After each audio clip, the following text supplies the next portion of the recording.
Math mastery hub में आपका स्वागत है। बच्चों, आज हम यूपी बोर्ड 2024 गणित प्रश्न पत्र संकेतांक 324 एफसी की प्रश्न संख्या 4 से हल करना स्टार्ट करेंगे। प्रश्न संख्या 1 से 3 तक के प्रश्नों को हम पहले ही हल कर चुके हैं और 1 से 3 तक के प्रश्नों का हल देखने के लिए आपको डिस्क्रिप्शन में लिंक मिल जाएगा, उससे देख सकते हैं। तो अब हम प्रश्न संख्या 4 से स्टार्ट करेंगे। प्रश्न संख्या 4 में दिया है, निम्नलिखित सभी खंडों को हल कीजिए। इसका नंबर है, वक्र a y square equal to x cube के बिंदु A M square A M cube पर प्रवणता ज्ञात कीजिए। तो प्रश्न संख्या 4 का दिया है, 4 के का में दिया है वक्र का समीकरण है a y square equal to x cube के बिंदु A M square comma a M cube पर हमको प्रवणता ज्ञात करनी है। तो इस दिए हुए वक्र का हम x के सापेक्ष अवकलन कर लेंगे। x के सापेक्ष अवकलन करने पर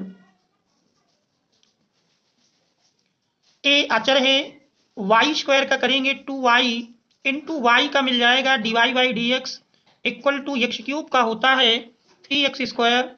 इससे अगर हम dy बाई डी एक्स निकालें तो dy by D x equal to मिल जाएगा 3x स्क्वायर अपान 2ay अपान में मिल जाएगा। अब बिंदु दिया है, बिंदु A M square A M cube पर dy बाई डी एक्स मान रख देंगे 3 इंटू एक्स के स्थान पर भुज देख रहे हैं A M square, x square है होल स्क्वायर कर देते हैं अपान 2a वाई देख रहे हैं ए एम क्यूब। सरल कर लेंगे तो सरल करने पर dy by D x equal to मिल जाएगा 3 इंटू ए का स्क्वायर करेंगे ए स्क्वायर, एम स्क्वायर का स्क्वायर होगा तो एम की power 4 upon 2a into a square बना एम क्यूब। सरल कर लें ए स्क्वायर अंश हर से डिवाइड कट जाएगा, एम की भी 3 घात कैंसिल कर देंगे तो एम की 1 घात ऊपर बचेगी। तो इस प्रकार से 3m अपान 2, तो यही प्रवणता का मान होगा, प्रवणता ही पूछ रहा था तो ये दिए गए प्रश्न का उत्तर हो जाएगा। अब हम देखते हैं इसका अगला भाग। खा नंबर में दिया है, चौथे का खा है, तेरा दर्शाइए कि बिंदु ए 2 3 4 बी -1 -2 1 तथा सी 5 8 7 संरेख हैं। तो इन 3 बिंदुओं को संरेख सिद्ध करना है। इसके लिए हम सर्वप्रथम पहले 2 बिंदुओं से होकर जाने वाली रेखा का समीकरण निकालेंगे और यदि उस रेखा को तीसरा बिंदु संतुष्ट कर दे तो सिद्ध हो जाएगा कि तीनों बिंदु संरेख हैं। तो प्रश्न संख्या 4 के खा में देख रहे हैं 3 बिंदु, पहला बिंदु है ए 2 3 4 और दूसरा बिंदु बी है -1 -2 1 और तीसरा बिंदु दिया है 5 8 7। इन 3 बिंदुओं को संरेख सिद्ध करना है। तो पहले हम ए और बी इन 2 बिंदुओं से जाने वाली रेखा का समीकरण निकालेंगे। ए बी रेखा का समीकरण, तो 2 बिंदुओं से जाने वाली रेखा के समीकरण का फार्मूला है x minus x1 upon x2 minus x1 equal to y minus y1 upon y2 minus y1 equal to z minus z1 upon z2 minus z1। तो यहाँ पर पहला बिंदु हमारा x1 y1 z1, दूसरा x2 y2 z2 होगा। इन मानों को दिए हुए फार्मूले में रख देंगे तो x माइनस x1 देख रहे हैं 2 है अपान x2 माइनस x1, यानी -1 से 2 घटाएंगे तो -1 -2।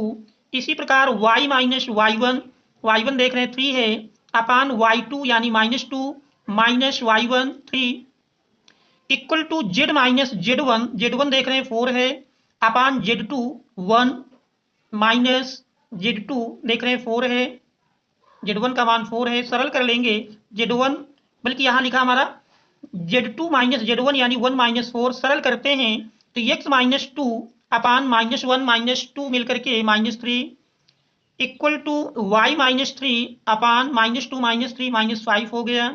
z माइनस 4 अपान 1 माइनस 4 -3। अब तीसरे बिंदु C को इस समीकरण में रखना है।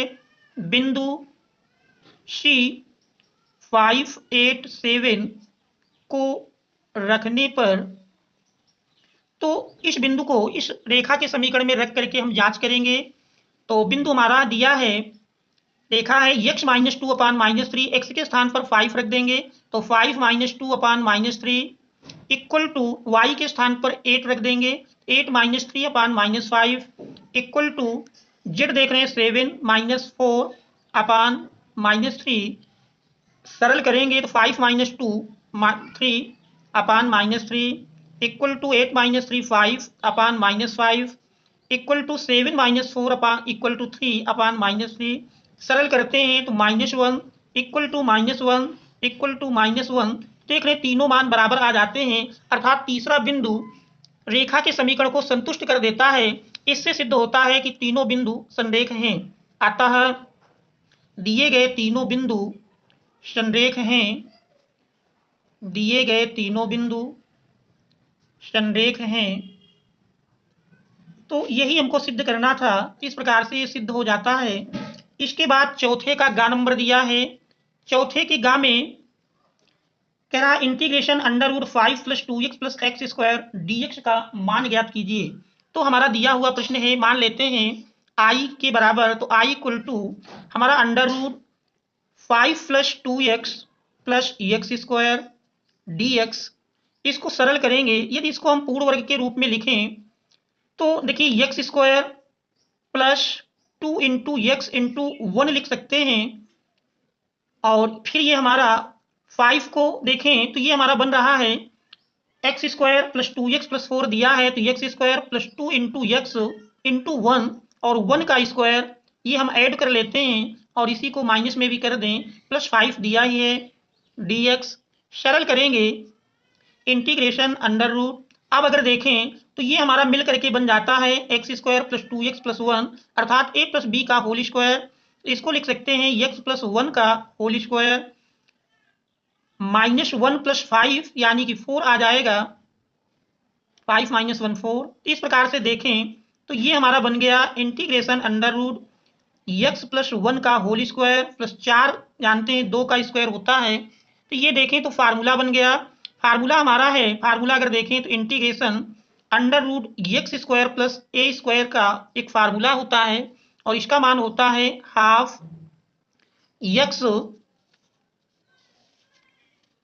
X into under root x square plus a square into log x plus under root x square plus a square. इस फार्मूले के तहत इसको हम सरल करेंगे तो ये हमारे फार्मूले का मान है under root x square plus a square का समाकलन होता है 1/2 इंटू ब्रैकेट में x under root x square plus a square log x plus under root x square plus a square plus constant c. तो इसी फार्मूले के तहत इसको हम मान रख देंगे।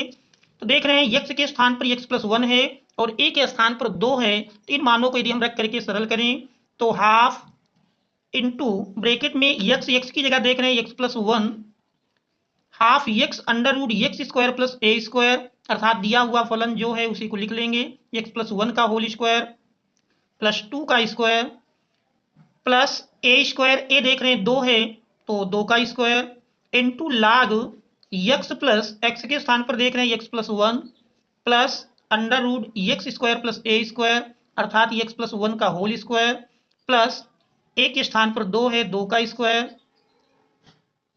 प्लस कांस्टेंट सी। बस इसी को केवल सरल करके लिख देंगे, सरल करके लिखेंगे तो यही हमारा आंसर मिल जाएगा। तो इसको अगर देखें तो ये हमारा बना half into x plus one under root, ये देख रहे हैं हमारा 5 plus 2x plus x square का ही रूप है, तो इसके स्थान पर लिख सकते हैं 5 plus 2x plus x square plus 2 का स्क्वायर 4 हुआ into log x plus one plus इसमें भी सरल करके हम उसी को मान को लिख देंगे तो ये हमारा बन जाएगा log x plus one plus x square plus 2x plus 5 plus constant c. तो ये हमारे दिए हुए प्रश्न का उत्तर होगा। अब हम देखते हैं अगला प्रश्न। अगले प्रश्न में चौथे के घा में देख रहे हैं दिया है कि यदि y इक्वल टू एक्स की पावर x तो dy बाई dx ज्ञात कीजिए। तो इस दिए हुए प्रश्न को अगर हल करें तो देखिए इस प्रकार से हल करेंगे। हमारा दिया है y इक्वल टू एक्स की पावर x, प्रश्न नंबर 4 का घा y इक्वल टू एक्स की पावर x तो dy बाई dx ज्ञात करना है। देख रहे हैं चर की घात चर लगी है, तो जब भी प्रश्न में चर की घात चर आ जाए तो बिना लाग लिए हुए अवकलन करना संभव नहीं हुआ। सबसे पहले हम दोनों ओर का लाग लेंगे। दोनों ओर का लाग लेने पर दोनों ओर का लाग लेंगे। लाग में जानते हैं घात पहले आ जाती है, तो y में लिए लाग y, घात पहले कर सकते हैं तो x लाग x। अब राइट हैंड साइड में देखें तो हमारे दो फलन मिल गए, पहला x है, दूसरा लाग x है। तो दो फलनों के गुणन का फार्मूला लगा करके हम अवकल गुणांक निकालेंगे। तो लाग y का तो मिलेगा 1/y, फिर y का करेंगे dy by dx equal to पहला फलन अर्थात x इंटू दूसरे का अवकल गुणांक लाग x का 1/x प्लस दूसरा फलन इंटू पहले का अवकल गुणांक x का 1 मिल जाएगा, x कैंसिल कर देते हैं। इस प्रकार से dy by dx equal to y इधर भाग में है, राइट हैंड साइड में ले जाएंगे, गुणा के रूप में जाएगा 1 प्लस लाग x। अब हम y का मान रख देंगे, तो y देख रहे हैं x की पावर x है, y के स्थान पर x की पावर x इंटू 1 प्लस लाग x। यही हमारे दिए हुए प्रश्न का आंसर मिल जाएगा, अर्थात x की पावर x का अवकल गुणांक x की पावर x इंटू 1 प्लस लाग x होगा। यही हमारे दिए हुए प्रश्न का उत्तर होगा। अब हम देखते हैं अगला प्रश्न। हमारे पांचवें प्रश्न में दिया है, देखिए पांचवा प्रश्न कह रहा है, पांचवें में कह रहा निम्नलिखित सभी खंडों को हल कीजिए। निम्नलिखित सभी खंडों को हल कीजिए। तो 5 के काम में निम्नलिखित अवरोधों के अंतर्गत z equal to 3x plus 9y का न्यूनतमीकरण कीजिए, तो ये निकालना है। तो इसमें हम देख रहे हैं कि असमीकाएं दी हुई हैं निम्नलिखित अवरोधों के अंतर्गत। अवरोध है z equal to 3x plus 9y और इसके अंतर्गत ये समीकाएं हैं। तो सबसे पहले ऐसे प्रश्न को हल करने के लिए दी गई असमीकाओं के संगत समीकरण लिखते हैं। प्रश्न नंबर 5 का तो 5 के का में अगर देखें, इसको हल करेंगे। 5 के का में देख रहे हैं, पहली समीका x plus 3y less than or equal to 60, तो इसके संगत समीकरण बनेगा x plus 3y equal to 60। दूसरी समीका के संगत समीकरण लिखेंगे, तो दूसरी समीका के संगत समीकरण बनेगा x plus y equal to 10 और तीसरा है x is less than or equal to y, तो इसके संगत समीकरण आ जाएगा x इक्वल टू y। चौथा है x is greater than or equal to 0, तो इसके संगत बन जाएगा x इक्वल टू 0। और फिर पांचवे में y is greater than or equal to 0, तो y इक्वल टू 0। अब इन संगत समीकरणों का हम आलेख खींचेंगे। तो इनका आलेख खींचकर अगर देखा जाए तो आलेख देखिए इस प्रकार से बनेगा। अगर हम इसका आलेख खींचेंगे तो आलेख खींचने के लिए पहले हम x अक्ष y अक्ष, इसमें अगर हम x अक्ष और y अक्ष खींचें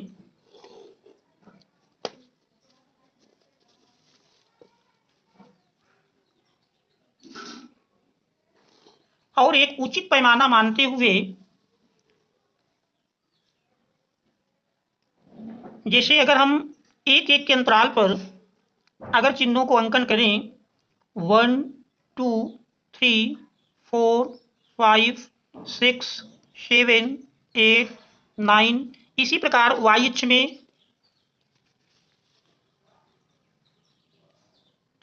में देखेंगे 1 2 3 4 5 6 7। इस प्रकार से इनमें अगर हम 1 सेंटीमीटर को 5 के इक्वल दे दें तो यही बन जाएगा 5 10 15 20 25 30 35 40 45, इस प्रकार से बन जाएगा। और इसी प्रकार y अक्ष में भी 5 10 15 20 25 30 35, इस प्रकार से y अक्ष में मान मिलेंगे। अब अगर इन समीकरणों को हल करते हैं, पहले समीकरण में देख रहे हैं x plus 3y equal to 60 दिया है, इसका अगर हम आलेख खींचेंगे, इसका आलेख बनेगा x इक्वल टू 0 रखते हैं। अगर x plus 3y equal to 60 को हल करें, x plus 3y equal to 60 में अगर हम x बराबर 0 रख दें तो x बराबर 0 पर आप पाएंगे 3y इक्वल टू 60 या y इक्वल टू 20 23 60, अर्थात y का मान 20 मिल जाएगा। तो x बराबर 0 y बराबर 20, अर्थात ये हमारा बिंदु मिल जाएगा। और y अक्ष में देखें, x अक्ष में जहां काटेगा y बराबर 0 तो x बराबर 60 मिल जाएगा। तो इसी क्रम में अगर देखा जाए कि हमारा 45 तक, और इसी क्रम में अगर आगे और हम खींच दें तो इसी क्रम में देखिए जो मिलेगा इसका मान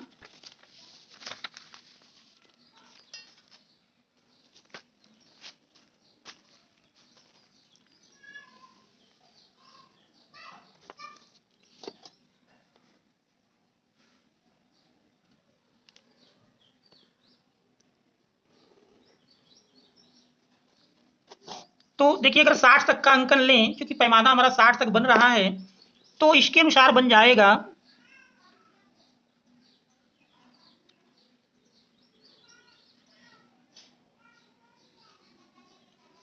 तो देखिए इस क्रम से इस पैमाने में आपका मिलेगा 45, 50, 55 और 60। तो इस समीकरण को अगर हम पहले समीकरण को हल करते हैं तो इसमें देख रहे हैं पहला बिंदु हमारा y अक्ष में मिल जाएगा 0, 20 और x अक्ष पर लेंगे तो x अक्ष को जहां काटेगा y इक्वल टू 0 करते हैं तो x इक्वल टू 60 मिल जाएगा, तो हमारा ये बिंदु मिलेगा। अब इन दोनों बिंदुओं पर इस बिंदु का निर्देशांक हमारा 60, 0, जबकि ये बिंदु हमारा 0, 20 है। तो इन दोनों बिंदुओं को मिलाने पर रेखा x+3y इक्वल टू 60 का ग्राफ बन जाएगा या आलेख बन जाएगा। तो ये ग्राफ मिला x+3y इक्वल टू 60 का। इसके बाद दूसरी रेखा है x+y इक्वल टू 10। इसको अगर हल करेंगे तो देख रहे हैं x+y इक्वल टू 10, x की जगह 0 रखेंगे तो y 10 मिल जाएगा और y की जगह 0 रखेंगे तो x का मान 10 मिलेगा। इसका मतलब x अक्ष को 10, 0 और y अक्ष को 0, 10 बिंदुओं पर काटेगी। इन दो बिंदुओं से होकर जाने वाली रेखा को अगर हम खींचे तो बिंदु हमारा 10, 0 और ये बिंदु मिलेगा 0, 10। इन दोनों बिंदुओं को मिलाने पर अभीष्ट रेखा का ग्राफ बन जाएगा। तो इसका ग्राफ देखिए ये मिल जाता है, ये है x+y इक्वल टू 10 का। इसके बाद तीसरी रेखा है x इक्वल टू वाई, तो x इक्वल टू वाई का अगर ग्राफ देखें x इक्वल टू 0 लेंगे तो y इक्वल टू 0 अर्थात ये रेखा मूल बिंदु से गुजरेगी और x बराबर 10 ले लें तो y बराबर भी 10 मिल जाएगा। तो 10 की सीध में देखें x अक्ष से और y अक्ष से दोनों 10 की सीध में, अर्थात ये इस बिंदु और मूल बिंदु इन दो बिंदुओं से होकर जाने वाली रेखा। तो ये हमारा इसका आलेख इस प्रकार से बनेगा।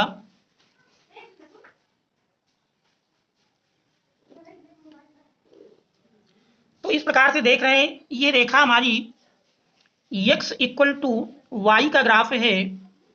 अब इसके बाद देख रहे हैं इन रेखाओं के द्वारा जो हमारे प्रतिच्छेद बिंदु मिले या कोणीय बिंदु मिले, इनका नाम अगर दिया जाए, इस बिंदु को मान लेते हैं A और ये हमारा बिंदु B है, C है और D है। तो इन रेखाओं से घिरा हुआ सुसंगत भाग ABCD, अर्थात ये हमारा इन रेखाओं से घिरा हुआ सुसंगत भाग मिलेगा। अब इन्हीं कोणीय बिंदुओं पर जो हमारा अवरोधों के अंतर्गत उद्देशीय फलन दिया है उसी में रख करके जांच कर लेंगे तो उससे पता चल जाएगा कि किस बिंदु पर मान न्यूनतम है और किस बिंदु पर अधिकतम है। तो ए का निर्देशांक तो देख रहे हैं 0, 10 है। बी का हम निकाल लेंगे तो बी में देख रहे हैं रेखा x इक्वल टू वाई और x+y इक्वल टू 10, इन दोनों को सरल करने पर प्रतिच्छेद बिंदु बी का निर्देशांक मिलेगा। तो देखें अगर इसमें हम x इक्वल टू वाई रख दें तो 2y इक्वल टू 10 या y equal to 5, y equal to 5 तो x इक्वल टू 5, तो b का निर्देशांक 5, 5 मिलेगा। c देखें तो रेखा x इक्वल टू वाई और दूसरी रेखा x+3y इक्वल टू 60, इन दोनों का प्रतिच्छेद बिंदु है। तो इसमें अगर इन दोनों को हल करें तो x के स्थान पर y रख दें तो y+3y अर्थात 4y इक्वल टू 60, तो y इक्वल टू 60/4 सरल कर लेंगे। ठीक है, 15 चौको 60, तो इसमें y का मान 15 मिल जाएगा। तो x बराबर y है, तो इस प्रकार से बिंदु हमारा 15, 15 आ जाएगा। जबकि डी देख रहे हैं 0, 20 है, तो इनका भी एक हम एक टेबल एक बनाएं तो टेबल देखिए इस प्रकार से बनेगी।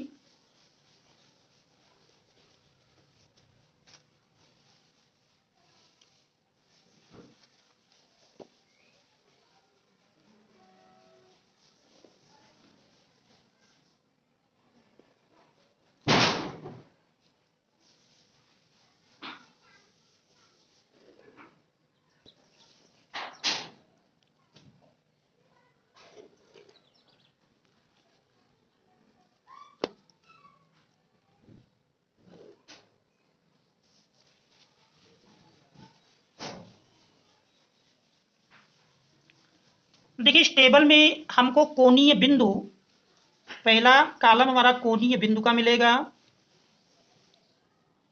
कोणीय बिंदु देख रहे हैं ए बी सी डी, 4 बिंदु हैं जिनके निर्देशांक, ए का निर्देशांक देख रहे हैं 0, 10 और बी का निर्देशांक, बी हमारा दिया है 5, 5 और सी का निर्देशांक 15, 15 और डी का निर्देशांक, ये क्रम से हमारे ए बी सी और डी बिंदु हैं। डी का निर्देशांक है 0,20। अब प्रश्न का उद्देशीय फलन दिया है z equal to 3x plus,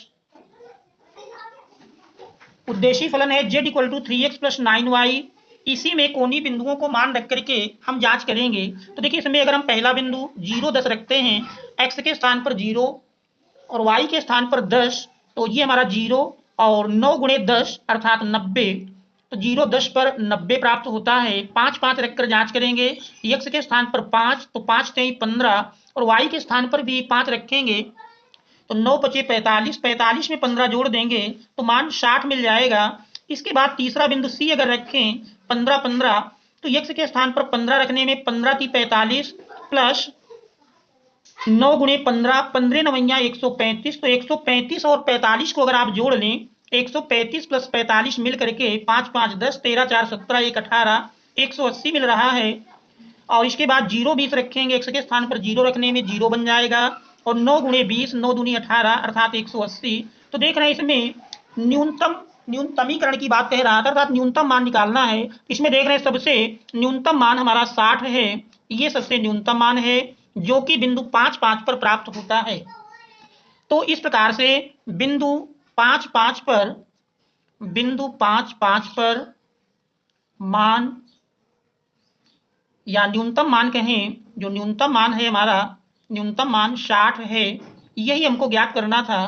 तो यही हमारे दिए हुए प्रश्न का उत्तर होगा। अब हम देखते हैं अगला प्रश्न। हमारा अगला प्रश्न दिया है, अगले प्रश्न भी कह रहा है 5वीं कक्षा नंबर 5 की खा में है रेखाओं, दो रेखाओं के समीकरण है के बीच की न्यूनतम दूरी ज्ञात कीजिए। तो दो रेखाओं के बीच की इनको हमको न्यूनतम दूरी निकालना है। तो इनको लिखते हैं। सबसे पहले पहली रेखा का समीकरण है प्रश्न नंबर 5 का खा।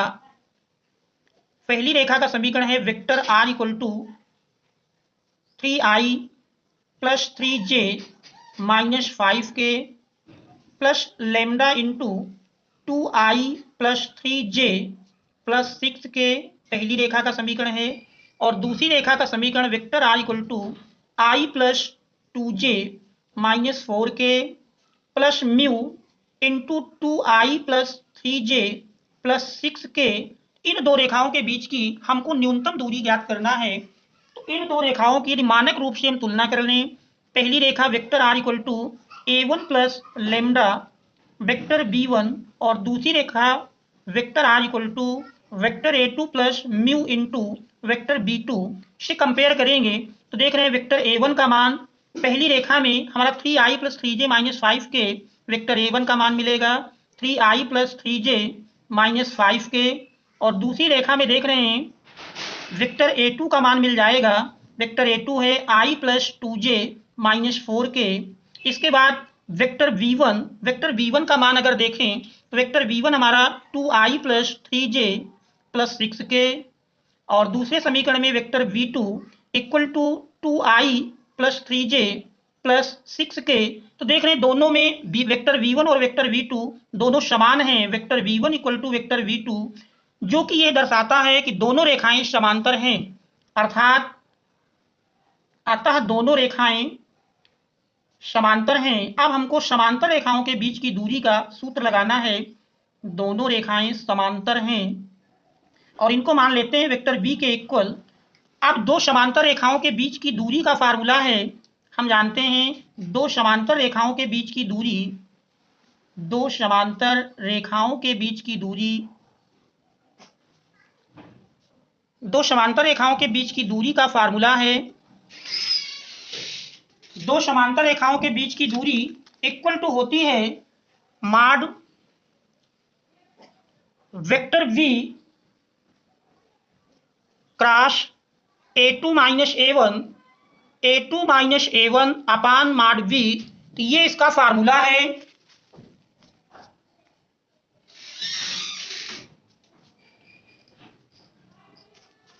तो इस फार्मूले में आवश्यकता है हमको वेक्टर a2 माइनस a1 की और वेक्टर v दिया है और उसका मापांक की आवश्यकता है। इसके बाद vector b cross vector a2 minus a1 निकाल लेंगे तो फिर ये बीच की दूरी निकल आएगी।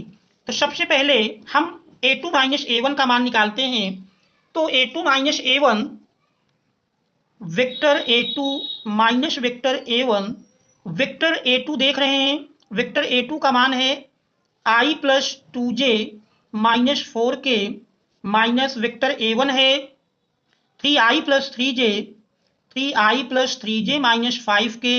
सरल कर लेंगे तो देख रहे हैं i minus 3i minus 2i और 2j माइनस 3j यानी माइनस j हो जाएगा minus 4k, minus minus plus हुआ तो माइनस 4k प्लस 5k यानी 5k से 4k घट जाएगा तो प्लस का k मिल जाएगा। वेक्टर b दिया ही है। अब इसके बाद हमको vector b cross vector A2 minus vector A1 का मान निकालना है। इसमें रख देते हैं। तो दो सदिश का क्रॉस प्रोडक्ट निकालने के लिए पहली पंक्ति हमारी i j k और दूसरी पंक्ति में हमको वेक्टर बी पहले, तो वेक्टर बी में i j k के गुणांकों को लिखना है। तो वेक्टर बी देख रहे हैं हमारा गुणांक क्रमशः 2 3 6 हैं, 2 3 6 और इसके बाद तीसरे वेक्टर A2 माइनस A1 में देख रहे हैं गुणांक क्रमशः -2, j का गुणांक -1 और k का गुणांक 1 है। अब इसको हम सरल करके मान निकालेंगे। तो सरल करने पर देख रहे हैं पहली पंक्ति को लेकर प्रसार कर देते हैं।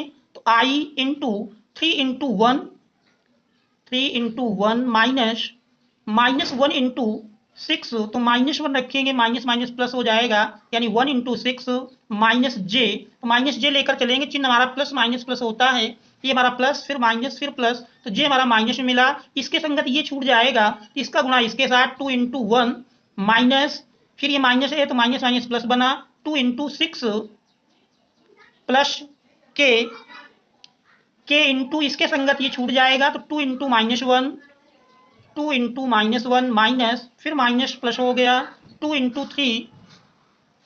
अब हम सरल कर लेंगे तो i 3 into 1 3 plus 6 minus j 2 plus 6 Dunai 12 plus k minus 2 plus 3 Dunai 6। तो इस प्रकार से देखिए 6 प्लस 3 9i और 12 plus 2 14 minus 14j 6 minus 2 4 plus 4k।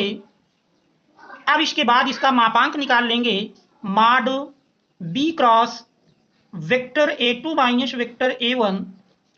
सरल कर लेंगे अंडर रूट 9 का स्क्वायर प्लस माइनस 14 का स्क्वायर प्लस 4 का स्क्वायर।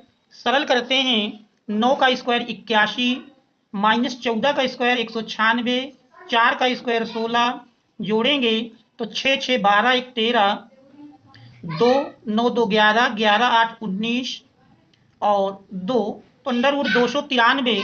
अब हम वेक्टर बी का मापांक निकालेंगे तो vector mod vector b equal to मिल जाएगा। वेक्टर बी में देख रहे हैं वेक्टर बी में हमारा जो दिया है वेक्टर बी का मान 2i plus 3j plus 6k, यहाँ से अंडर रूट 2 का स्क्वायर प्लस 3 का स्क्वायर प्लस 6 का स्क्वायर ये करके सरल कर लेना है।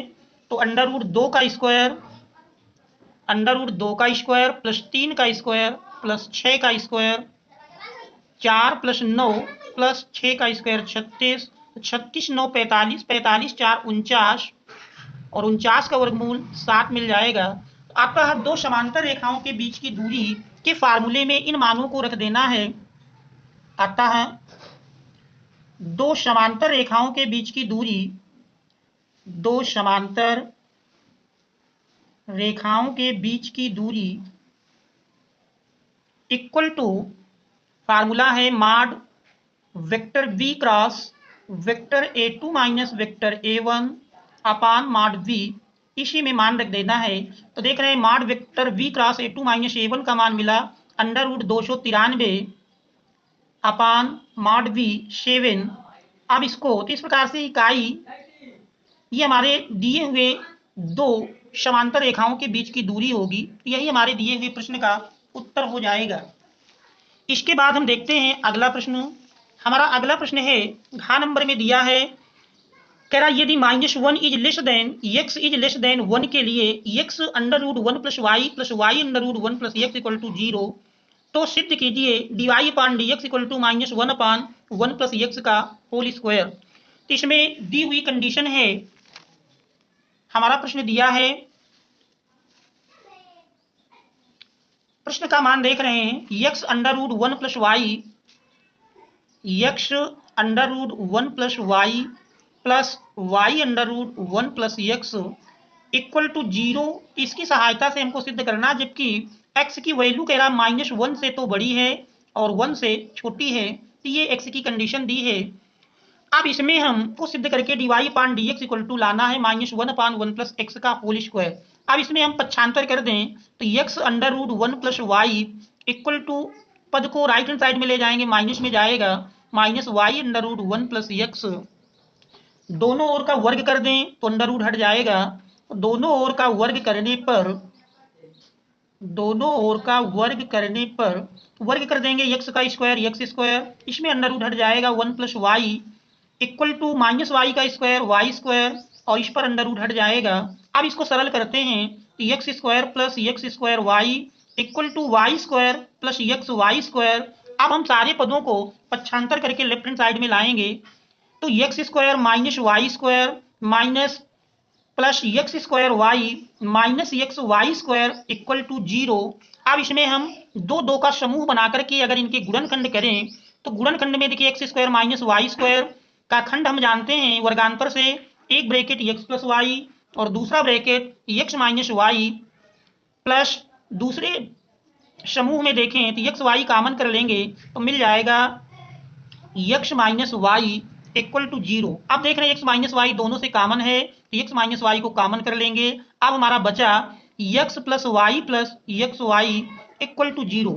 तो यदि दोनों हमारे दो गुणनखंड मिले, यदि x माइनस वाई को 0 के बराबर करते हैं, x minus y equal to 0, तो x इक्वल टू वाई मिल जाएगा, जो कि देखिए प्रश्नानुसार संभव नहीं है। तो यह संभव नहीं है, इसलिए अब हम दूसरा ब्रैकेट लेकर चलेंगे तो पहला हमारा तो ये संभव नहीं है कि x इक्वल टू वाई हो। अगर x इक्वल टू वाई होगा तो प्रश्न की दी हुई कंडीशन संतुष्ट नहीं होगी।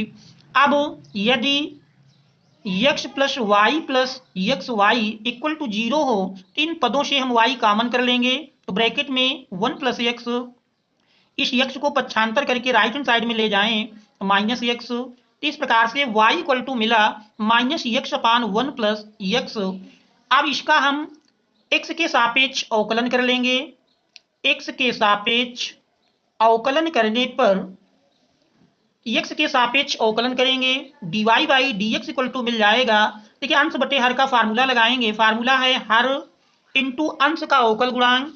अंश का अवकल गुणांक, अंश हमारा x है, x का अवकल गुणांक 1 मिलेगा माइनस अंश इंटू हर का अवकल गुणांक, हर में 1 प्लस एक्स है, 1 का 0 प्लस एक्स का 1 अपान हर का स्क्वायर, हर का होल स्क्वायर सरल कर लेते हैं माइनस 1 प्लस एक्स में 1 से गुणा होगा तो 1 plus x minus x into 1 यानी minus x upon 1 plus x का whole square. X plus minus cancel हो जाएगा तो माइनस 1 अपान 1 प्लस एक्स का होल स्क्वायर। तो यही हमारे dy बाई डी एक्स का देखिए मान आता है, और प्रश्न में हमको यही सिद्ध करके लाना था dy by D x equal to, देख रहे हैं dy by D x equal to minus 1 upon 1 plus x का होल स्क्वायर, यही सिद्ध करके लाना था। तो dy by D x equal to minus 1 upon 1 plus x square सिद्ध हो जाता है, प्रूव्ड। इसके बाद हम देखते हैं अगला प्रश्न। हमारा अगला प्रश्न सारणी का है, इसको भी सिद्ध करना है। तेरा सिद्ध कीजिए 1 प्लस ए 1 1, दूसरी पंक्ति 1 1 प्लस बी 1 और तीसरी पंक्ति 1 1 1 प्लस सी इक्वल टू सिद्ध करके लाना है a b c into 1 plus 1 upon a plus 1 upon b plus 1 upon c, ये हमको सिद्ध करके लाना है। तो इस सारणी को हल करते हैं। इस सारणी में देख रहे हैं हमारी सारणी दी हुई है, पर सारणी को देखें, सारणी में दिया है डेल्टा इक्वल टू, ये हमारा प्रश्न नंबर 5 का अंगा भाग, डेल्टा इक्वल टू 1 प्लस ए 1 1, फिर 1 1 प्लस बी 1 और 1 1 1 प्लस सी, ये सारणी है। इसको सिद्ध करके लाएंगे a b c into 1 plus 1 upon a plus 1 upon b plus 1 upon c. अब इसमें हम सारणी के प्रगुणों का प्रयोग करेंगे। सारणी का प्रगुण है तो उसके अनुसार देखिए हम पहले इसमें R1 से A, R2 से B और R3 से C, इसको उभयनिष्ठ अर्थात कॉमन कर लेंगे। उभयनिष्ठ लेने पर कॉमन कर लेंगे तो इस प्रकार से हमारा सारणी का मान बन जाएगा। पहले पंक्ति से हम A कॉमन कर रहे हैं, A बाहर निकालेंगे, A बाहर निकालने की स्थिति में बन जाएगा हमारा 1/a प्लस 1 और ये 1/a, ये भी हमारा 1/a, क्योंकि यहाँ पर a नहीं था, a हमने बाहर निकाला तो इसे भाग देना पड़ेगा। इसी प्रकार दूसरी पंक्ति से हम b को उभयनिष्ठ ले रहे हैं तो b निकालेंगे तो ये बन जाएगा 1/b और 1/b प्लस 1 1/b।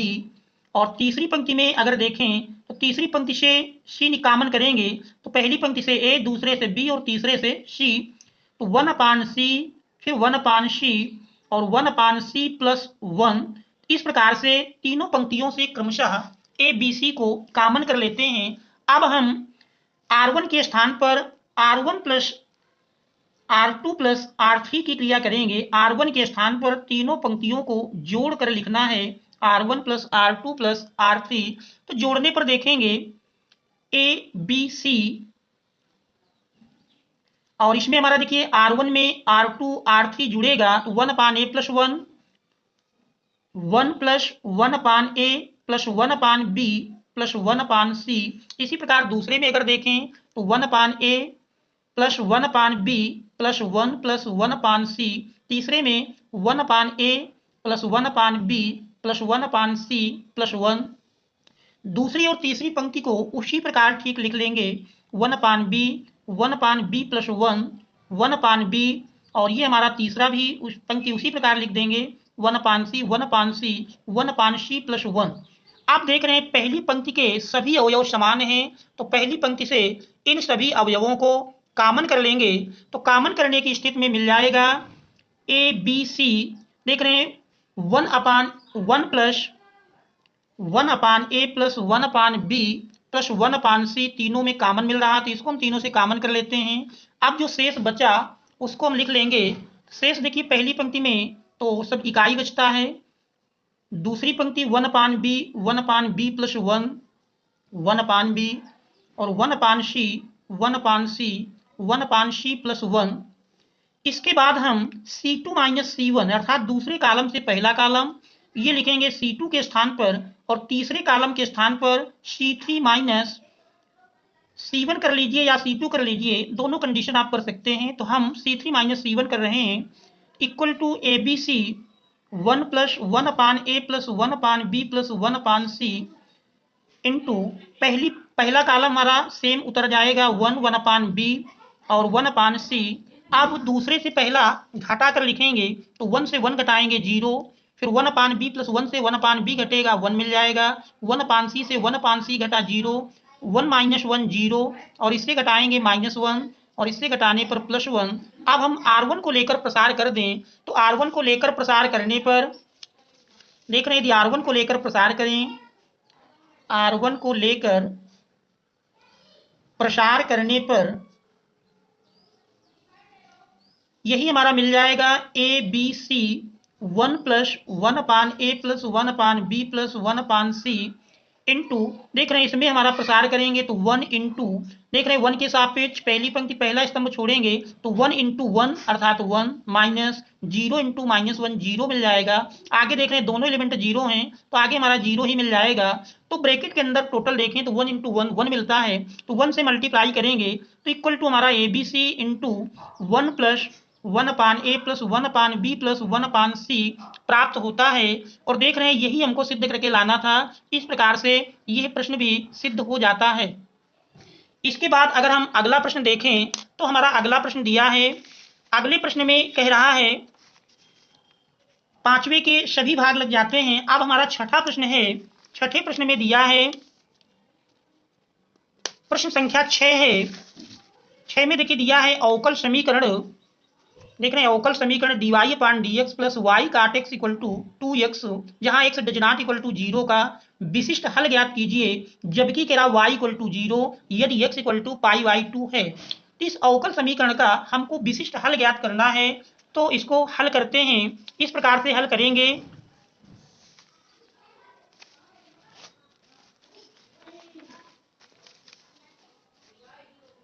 देखिए प्रश्न को हल करने में हमारा अवकल समीकरण दिया है। अगर अवकल समीकरण की हम बात करें तो अवकल समीकरण जो प्रश्न में दिया है क्या अवकल समीकरण dy/dx plus y cot x equal to 2x, प्रश्न संख्या 6 का जो कि देख रहे हैं 5 अंक में आया है dy/dx प्लस वाई काट एक्स इक्वल टू 2x। इस दिए हुए अवकल समीकरण को मानक रैखिक अवकल समीकरण dy upon dx plus p y equal to q से तुलना करने पर, इससे तुलना कर लेंगे। तुलना करने पर देख रहे हैं p के स्थान पर काट x मिलता है, p इक्वल टू काट x और q इक्वल टू 2x। अब सर्वप्रथम हम इंटीग्रेटिंग फैक्टर IF निकालते हैं, समाकलन गुणक। तो इसको निकालने का फार्मूला है IF इक्वल टू होता है e की पावर इंटीग्रेशन p dx। अब इसमें हम p का मान रख देंगे। p देख रहे हैं दिया है, p का मान कंपेयर करने में आया है cot x dx। तो e की पावर काट x का समाकलन जानते हैं log sin x होता है, तो e की पावर log sin x और e की पावर log में जानते हैं इसका फार्मूला है e की power log x equal to x होता है, x के स्थान पर sin x है तो इसका मान बराबर sin x हो जाएगा। अब इसके बाद इसका हमारा फार्मूला है y into I F equal to integration q into I F dx plus constant c। इसमें मान रख देंगे, तो मान रखने पर देखिए प्राप्त होगा y इंटू आई एफ देख रहे हैं आई एफ का मान साइन x मिला है, तो y into sine x equal to q का मान रख देते हैं, q 2x दिया है और आई एफ साइन x प्राप्त हुआ dx प्लस कांस्टेंट c। अब इसको हम सरल करेंगे, तो सरल करने की स्थिति में y into sine x equal to दो अचर है बाहर कर लेते हैं। इसके बाद खंडशः समाकलन का सूत्र लगाएंगे, इसमें पहला फलन x मान लेंगे और दूसरा फलन साइन x। तो खंडशः समाकलन का फार्मूला है पहला फलन इंटू दूसरे का समाकल, साइन x का जानते हैं माइनस कास x, फिर माइनस इंटीग्रेशन पहले का अवकल गुणांक x का अवकल गुणांक 1 मिलेगा इंटू दूसरे का समाकलन माइनस कास x, और इसके बाद फिर देख जानते हैं इस पूरे का समाकलन हो जाता है प्लस कांस्टेंट c। अब इसको हम सरल करेंगे, तो y sine x equal to 2 into minus x cos x, minus minus plus हो गया प्लस। अब देखिए कास x का समाकलन करना है, कास x का समाकलन जानते हैं sine x plus constant c, और चाहे तो इस साइन x को हम दोनों ओर भाग दे दें, तो साइन x से दोनों ओर भाग देने पर साइन x से दोनों ओर भाग देने पर, दोनों ओर अगर भाग दे देते हैं तो मिल जाएगा y sine x upon sine x कट जाएगा, यानी y इक्वल टू 2 इंटू इस ब्रैकेट के अंदर भाग देंगे तो minus x cos x upon sine x cot x बन जाएगा, plus sine x upon sine x कट के 1 मिल जाएगा, plus c upon sine x, sine x अंश में ले जाएंगे, साइन का उल्टा कोशेक x, तो c कोशेक x। तो ये अब इसमें देख रहे हैं इसका विशिष्ट हल ज्ञात करना था, इसमें मान भी दिए हैं तो उन मानों का हम प्रयोग करेंगे। तो देख रहे हैं प्रश्न में दिया है y इक्वल टू 0 यदि कह रहा है x equal to pi by 2, y equal to 0 यदि x equal to pi by 2, इन मानों को रख करके हम c का मान निकालेंगे। तो ये मान रख करके देख लेते हैं y इक्वल टू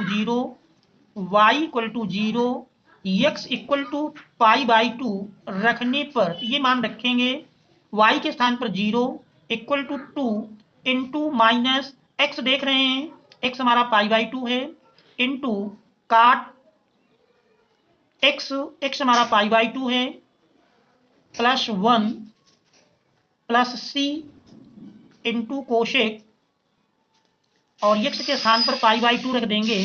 अब अगर सरल करें तो सरल करने पर 0 equal to 2 into minus pi by 2।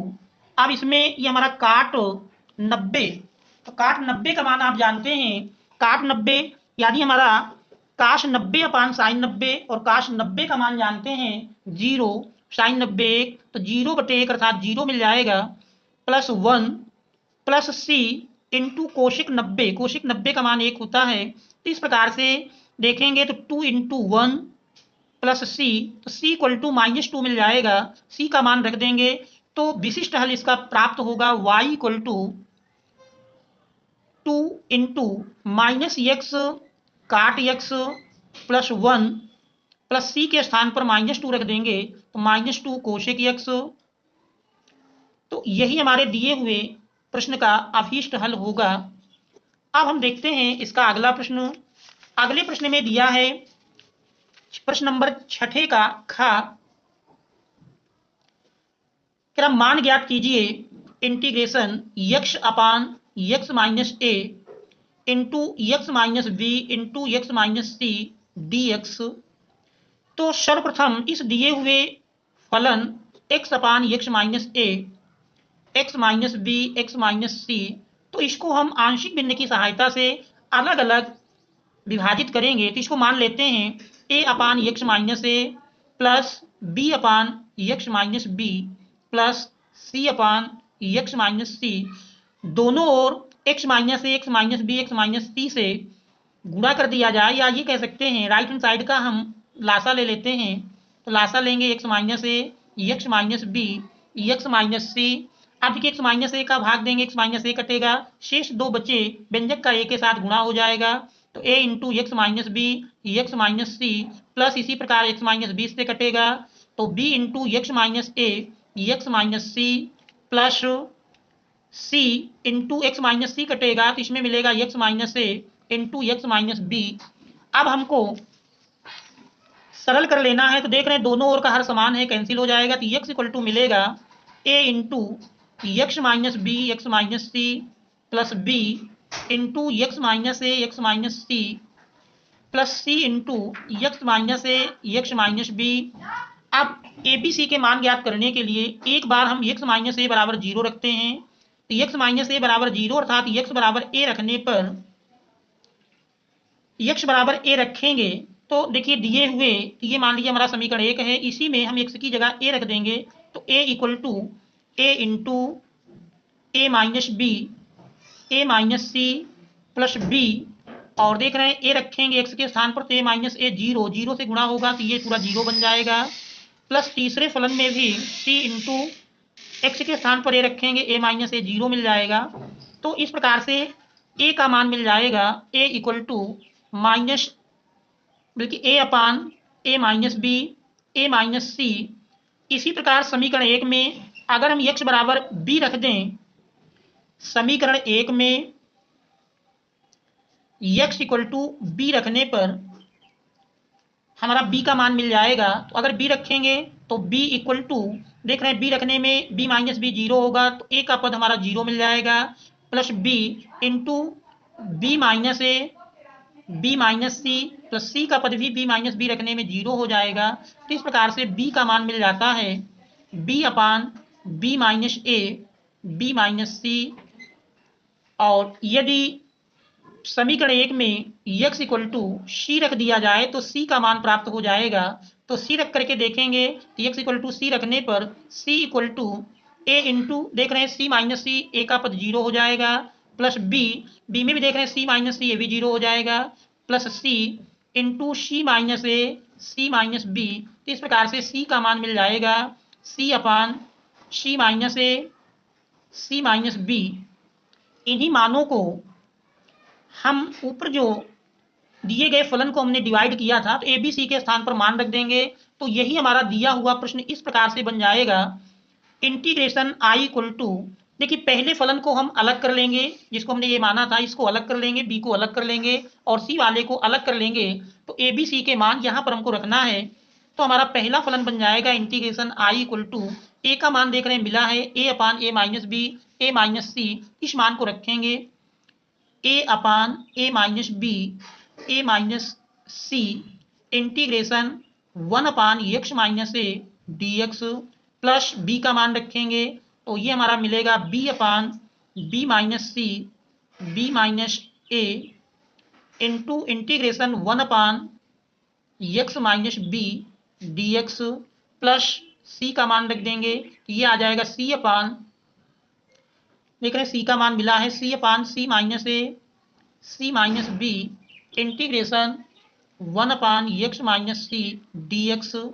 सरल करेंगे तो a upon a minus b, a minus c, 1 upon x minus a का समाकलन log x minus a, plus b upon b minus c, b minus a log x minus b, plus c upon c minus a, c minus b, c upon c minus a c minus b log x minus c plus constant c dash, मान लीजिए सी दिए है प्रश्न में, C dash के रूप में जोड़ दें तो फिर यही हमारे दिए हुए प्रश्न का उत्तर मिल जाएगा। अर्थात दिए हुए प्रश्न के समाकलन का मान मिला integration I equal to a upon a minus c log x minus a plus b upon b minus a log x minus b plus c upon c minus b log x minus c plus constant. तो इस प्रकार से दिए हुए प्रश्न का समाकलन मिल जाता है। तो बच्चों यदि चैनल में नए हैं, चैनल को सब्सक्राइब कीजिए, अपने मित्रों को शेयर कीजिए एवं वीडियो को अभी तक लाइक नहीं किए हैं तो लाइक कर दीजिए। और यदि प्रश्न संख्या 1 से 3 तक के हल देखना है तो उसका लिंक डिस्क्रिप्शन में मिल जाएगा। तो 1 से 3 तक के प्रश्नों को इसके प्रथम भाग में हल करके पहले ही दिया जा चुका है। और ये प्रश्न संख्या 4 से 4, 5 और 6 के 2 पार्ट, अब चूंकि वीडियो थोड़ा लॉन्ग हो रहा है इसलिए इसका अगला भाग हम अतिशीघ्र लेकर आएंगे। Thanks all of you for watching.